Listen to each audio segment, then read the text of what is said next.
Word on the street. Word on the street. Word on the street. Word on the street. Oh, here comes Paul Bass with Word on the Street. Good Good morning, morning. Babs. How you doing? I'm good. How are you?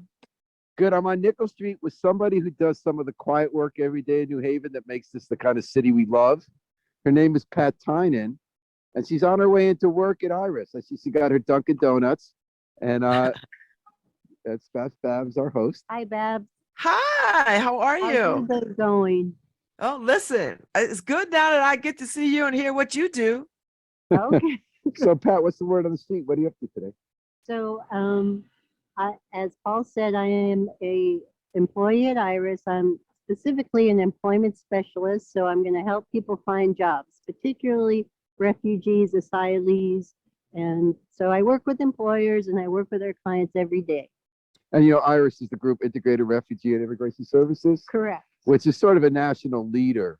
When a lot of states were closing their doors and communities years back, they were right out in front and helping people settle here.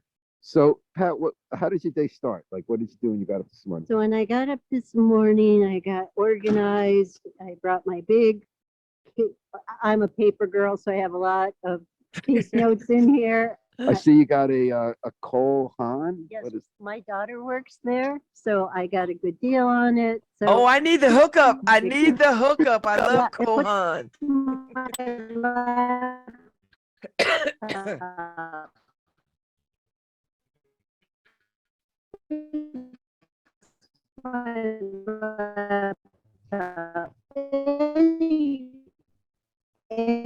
Okay, Paul, I think your connection is bad.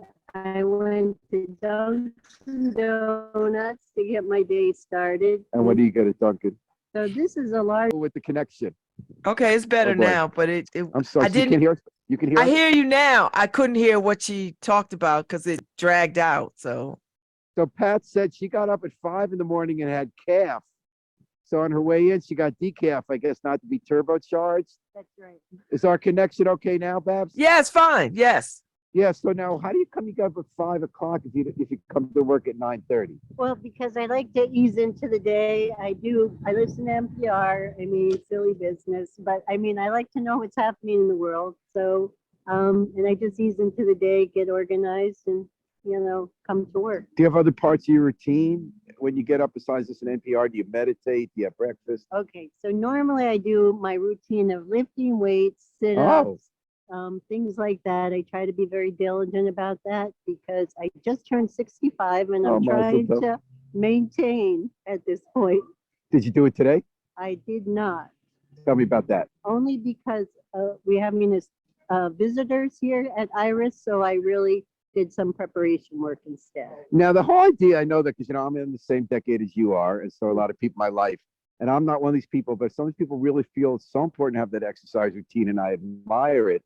But there's also guilt involved when you miss. Like, I noticed you were hesitant to Yes. tell me you didn't do your routine this morning, as though this was somehow a reflection on Pat if she didn't lift her weights this morning, which, of course, rationally doesn't make sense, but it's a very human feeling. Well, What is that about? I got a Fitbit for my 65th birthday, so I'm trying to walk more. The 10,000 steps you're supposed to do, and if I'm not working, I can easily do 10,000 steps. You have the time to take a walk, but normally midday, I get a reminder to say time to get up and get moving because I'm at like 2,000 steps. So that's guilt. I'm like, try very hard to keep that. I also always think to me how like personal exercise becomes something about our self-worth rather than just the tool we use to have the life we want. I agree. I don't know. I didn't mean to make No, a philosophy no, thing here. it's true. It is. So it sounds like it's a big day. The reason you didn't do your regular routine is because you're preparing Yes. for an unusually big day. Yes. And what is that day today? So Iris is having some visitors to our office, the regional office of refugee resettlement is coming, to members of their staff, as well as our state refugee coordinator, just to, they come in periodically to touch base with us, review some cases, make sure, services are being provided adequately, and, to help us with any problems we might be encountering. So what did you have to do special between 5 and 9 to get ready for that? Well, so I was just thinking about what we have accomplished, right? Like just, we're probably, maybe our group, the employment team, is going to have time with these people. So they're going to ask us about the specific cases, but then also maybe some initiatives or progress we've made over the last, visit. And so I just wanted to get my head organized. And you know about what? You everything. know what that made me think about, Pat, is that so many of us in our lives every day we're working pretty hard, and we do a lot every day, and it's kind of hard to keep track of what we did a week ago, 3 days ago. When I talk to my reporters or to Babs who does the radio, I say sometimes we got to stop to remember that we did a story we cared about or a show we cared about 3 times last week that we've already forgotten about because the day to day goes on. Is that similar to what you're talking about? Do you help a lot of people every day? And does this kind of periodic visit help you take stock to remember why you're doing what you're doing and have some kind of feeling of how it matters in a big picture? Exactly. I have to say that's really it because, a lot of times you're reacting to situations. This gives us a retrospective on exactly what we've done, who we've helped, how we've helped them, how it's changed individual lives. And did you think of any story this morning because you had that time before the world got crazy, as it does every day when we start? Was there something you thought of this morning because you had the time to reflect that you're going to bring into that meeting today? Oh, quite a bit of things, but Like a specific? um, for example, Havenly. Are you familiar with Mhm. Havenly? Havenly recently had an information session and interviews for their program. And their program is designed to help women learn culinary skills as well as English and computer skills in a fellowship type of thing. The clients are paid $15 an hour. So it's really an excellent pathway for women, number one, who don't have English. They don't have to have English to do this program, to gain the skills, to gain English. Anyway, the point is, they made their decision, and Iris had 5 clients accepted. Oh, into this program. Yes. What countries are they from? Who was accepted? Afghanistan, Democratic Republic of Congo. We had 2 people, 2 women.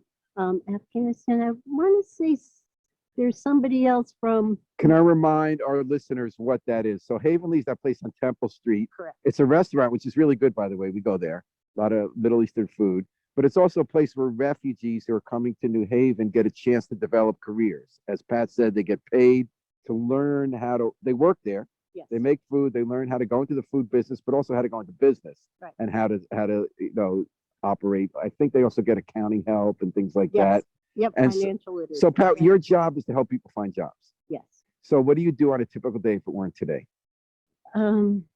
So obviously we know who needs jobs. We have a running list. We call it our virtual whiteboard. It used to be a real whiteboard, but now it was virtual. But anyway, so we know who needs a job, and we know specifically about the individual what their needs are. Like, do they have English? Do they drive? Do they are they more advanced? So we try to find jobs that meet our clients. So you spend a day talking to refugees who are here and then talking to people who might hire them. Correct. That's it in a nutshell. And what's your title?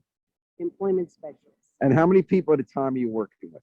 Oh gosh, it depends. It can be. I mean, it's a significant number. I mean, it's not just me. We're a team. We have a team of about 5 people, and we all, try. So how many, are you working with dozens at a time? Yes, I would say. And how many people a year does Iris deal with? Okay, that's a refugees? number I don't know. I can get to me later. It's okay. Yeah. Babs, do you have any questions for Pat Tynan? No, I appreciate the work that. Oh, I do have a question. So when you work with employers, how open are they to your discussions about hiring refugees?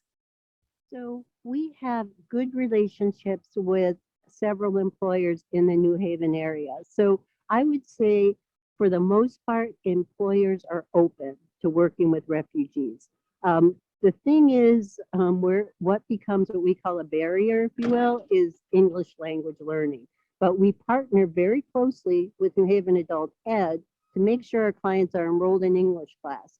And we have other programs here as So well. English is the big barrier. I would say English is the biggest barrier, and we are trying to encourage our clients to learn English. Gets you ready for this meeting. And by the way, do you usually get calf if it weren't a day like I do. today? Is that because you haven't had calf at home yet? That's correct. Did you get up earlier than usual today to prepare for this big meeting? So 5 o'clock is basically my earliest. Okay, so what time do you usually get up?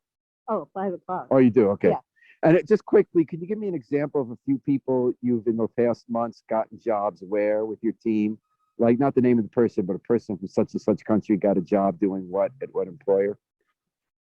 So we have several clients from Afghanistan that were hired at Fosdick and they're located in Wallingford, but there's a direct bus. Transportation could be the other barrier. What is Fosdick? Fosdick is a company that does, I believe, I'm not sure what they do, medical supplies or some type So it's of, manufacturing? yes, but they are doing shipping, picking Oh. and packing. So, and English is, advanced English is not required. So they do require English, but it's not required advanced. Medtronics is another company we work well with, have quite a few clients there. Chabasso Bakery is a big, They're famous for helping refugees and immigrants yep, come yep, into New Haven. yes. All right. So Babs, Wait, I I'm have sorry. to say one last story because we're signing off now, Babs. So Paul approached me on the street and he identified himself and he has already done tremendous work for us. So a few months ago, maybe, I approached him if he would have an informational interview for one of our clients who was interested in journalism. He readily said yes. He met with this client. They had a lovely conversation, and I really couldn't be more grateful. Paul just did it out of the goodness of his heart, and he really made a difference in this individual's life. Well, that's very sweet, Pat. Just so you know, I think Irish team is one of the most incredible heroes in New Haven. I love living in New Haven because of places like Iris. When Mike Pence was the governor of Indiana and he stopped that plane load of refugees from coming in, Dan Malloy, the governor, immediately said, we got a place for him. And within hours, he was with Iris in New Haven, bringing them in. And it wasn't just a photo op. It's because we had such a network and been doing this for so many years. And they list, Pat just told story, but she lists thousands of people like me who they find some way to help because we care about being an open and loving place and having a vibrant community where so many different kinds of people could thrive. End of sermon. I'm going to let Babs get back to radio. Bye, Babs. Have a nice day. Oh, it's so nice to meet you. And Nice to meet you. I am so in awe of the work that you do, and whatever we could do over here, we support you. Well, we have a good team and a good town to work in. So we have a good day too. Well, this is Pat and Paul signing off for Love Babs, Love Talk, WNHH New Haven's home. Thank you. See, this is why I live here too. I love a city that I live in that does not turn people away, does not other people, and does not treat people like trash. What we say is, come and let us figure out ways to sort of make your living here be purposeful and enjoyable and humane. See, that's the thing for me, to treat people humanely.